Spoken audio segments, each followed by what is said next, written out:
Namaku Amin. 2 tahun lepas, aku hampir membunuh diriku sendiri.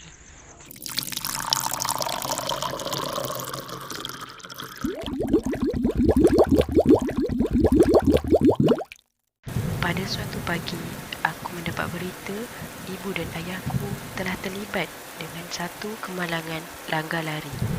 Mereka berdua meninggal dunia di tempat kejadian.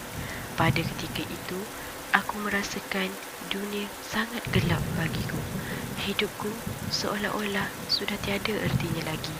Tiada siapa yang mempedulikanku kerana aku anak tunggal yang tiada siapa-siapa melainkan kedua ibu bapaku. Setelah beberapa hari hidup tanpa kedua ibu bapaku, hidupku menjadi sangat tidak terurus. Aku tidak makan, tidak mandi dan tidak mampu melakukan aktiviti harianku seperti biasa. Ini menyebabkan aku mengambil keputusan untuk menamatkan riwayat hidupku. Tetapi segala-galanya berubah kerana seorang individu yang telah menghadirkan suatu sinar baru ke dalam hidupku.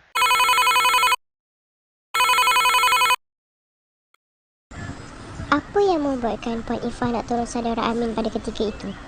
Okey, jadi waktu tu saya lalu-lalang je kat situ. Lepas tu jalan tu lengang. Okey, masa saya lalu-lalang tu saya macam ternampak lah, dia ni kenapa kan sedih. Sebab saya waktu tu saya tak tahu pun sebenarnya dia tengah percubaan nak bunuh diri kat situ. Saya cuma tahu dia tengah sedih. Sebab saya datang tu memang dia dah melutut macam menangis tau. So saya datang siapa je lah, dia okey ke, saya cakap macam tu. Lepas tu dia pun macam tiba-tiba dia macam dia pandang saya. Lepas tu dia macam dapat macam satu sinar baru lah. Dia macam ada orang datang tengok dia kan. Sebab kalau tidak saya rasa dia dah, macam dia cakap lah, dia dah tak ada dah time tu. Tapi sebab macam ada orang datang tengok. Sebab waktu tu jalan tu lengang tau. Macam kalau ada satu kereta memang mungkin akan laju lah. Sebab jalan tu orang tak expect ada orang kan kat situ. Seterusnya boleh Puan Ifah kongsikan tips untuk memberi bantuan seperti kes Amin? Kalau cakap pasal tips ni, tak ada tips sangat lah. Cuma saya ada belajar masa saya join webinar. Dia ada 4 prinsip asas, 4 prinsip tindakan lah, psychological first aid kan. Dia tu psychological first aid ni macam kita nak bantu orang, sokongan lah, sokongan psikologi. So waktu tu ada 4 prinsip. Satu, prepare, look, listen dengan link. So prepare ni kita faham krisis yang dia tengah hadapi, seseorang yang tengah hadapi lah. So waktu tu saya cubalah faham Cik Amin ni apa yang dia hadapi kan. So waktu tu sebenarnya dia seorang budak yang baru 15 tahun. Lepas tu dia mak dia dah meninggal dunia. Mak dan ayah dia meninggal dunia minggu lepas serentak sebab kemalangan, kena langgar lari. So saya macam kesian gila lah kat dia. Lepas tu saya cubalah macam faham keadaan dia waktu tu kan. Dia sebatang kara sebab belah mak dia pun tak ada adik-beradik mak dia, belah ayah dia pun tak ada adik-beradik dia yang memang nak tolong jaga dia lah. Makcik-makcik dia tak ada. So dia memang sebatang kara sangat. So saya masa tu dah faham lah situasi dia waktu tu. So apa yang terlintas, saya fikir mungkin dia boleh pergi rumah anak yatim. Tapi saya tak adalah cakap kat dia waktu tu. Saya cuma macam saya uruskan dulu benda lain. So lepas saya dah prepare, dah faham dia punya krisis yang dia tengah hadapi tu. Yang kedua, saya tengok apa bantuan yang dia perlukan. So waktu tu dia nampak sangat tak terurus. Jadi saya ajak dia bawa balik rumah. So ada suami saya, ada anak saya kat situ lah. Saya ajak dia bawa balik rumah. Saya suruh dia mandi dulu. Lepas tu saya bagi dia makan dulu. Lepas tu selepas tu saya macam bagi jugalah duit untuk dia macam survive dulu 2-3 hari ni kan. Lepas tu saya listen. Okay, tadi kan ada prepare, look, listen. So yang listen ni saya dengar dia. Maksudnya lepas saya dah macam bagi bantuan kewangan apa semua, saya bagi dia, bagi terurus sikit tu, saya dengar dia saya dengar dia cerita tu dengan saya serius lah. Maksudnya kita tak, sebenarnya kalau saya rasa nak dengar tu kita kena dengar betul-betul. Kita tak boleh dengar main-main. Sebab kalau nanti dia akan rasa kita anggap cerita dia tu tak sedih tau. So saya dengar betul-betul apa yang dia cerita. So dia cakap memang dia ni lah sampai dia nangis kan. Sebab kita pun mendalami lah, empathy lah dia waktu tu. Lepas tu lepas dah dengar keadaan, dah dengar dia betul-betul, saya cuba tenangkan dia lah. Sebab saya cakap lah, setiap masalah ada penyelesaian. So dia pun macam terbuka lah sikit kat situ kan. Okay, jadi lepas tu last kali saya link tu, waktu link tu lah sebenarnya baru saya bagi tahu dia. Sebab dia, benda ni saya ikut step lah. Sebab saya rasa memang itu yang macam saya belajar, saya cuba apply lah kan. Saya tak sangka juga berjaya lah waktu tu nak tolong dia.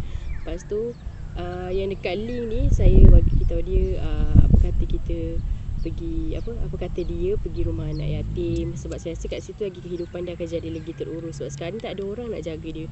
Dia makan tak terurus, dia bangun, dia kata dia tak bangun tidur. Dia bangun tidur tu dia macam dia rasa nak tidur balik sebab dia tak nak hadap realiti.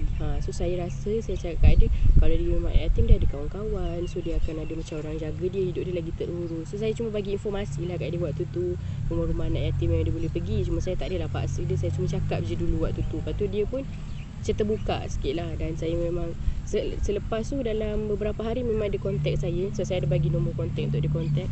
So dia contact saya, memang dia nak pergi. So saya bawa. So sekarang pun memang selalu saya lawat lah dia dekat situ. So nampaklah kehidupan dia dah makin baik. Dia pun sekarang dah tahun ni nak ambil SPM. So itu satu saya rasa macam dia pun sebut lah, nasib baik waktu tu saya ada jumpa dia. Sebab kalau tidak, so dia pun tak tahu, mungkin dia dah akhirkan, dia dah tamatkan hidup dia waktu tu kan. So baguslah, saya rasa macam itu macam Allah macam hantar saya lah untuk tolong dia. Jadi sebelum kita tamatkan, ada apa kata-kata terakhir yang ingin Puan Ifah sampaikan? Saya cuma nak cakap lah, kalau orang lain macam rasa kita nak tolong orang tu, kita tolong je lah. Cuma kita kena betul-betul faham lah situasi orang tu macam mana. Kita kena ada ilmu lah untuk tolong orang. Tak boleh tolong sembarangan lah, sebab kadang takut tak tahu apa yang jadi kan. Lepas tu waktu kita nak tolong tu, kita kena betul-betul letak diri kita kat kesedihan orang tu supaya kita boleh faham dia. Lepas tu kita kena betul-betul tahulah macam kadang dia orang ni, orang yang masa tengah sedih ni, waktu tu dia orang cuma perlukan macam dia rasa dia tak sorang-sorang. So itu yang macam bantuan paling betul lah kita boleh bagi. Lepas tu kita ni sebenarnya semua orang boleh bantu orang. Maksudnya kalau saya cakap pasal prinsip tadi tu kan, mungkin orang fikir psychological first aid, macam saya pakar psikologi je boleh bagi, orang akan fikir macam tu. Tapi sebenarnya semua orang pun boleh buat benda tu. Jadi itu je lah kata-kata terakhir. Kita sebagai manusia, selagi kita nampak orang yang kesusahan, kita boleh tolong, kita tolong. Okay, terima kasih.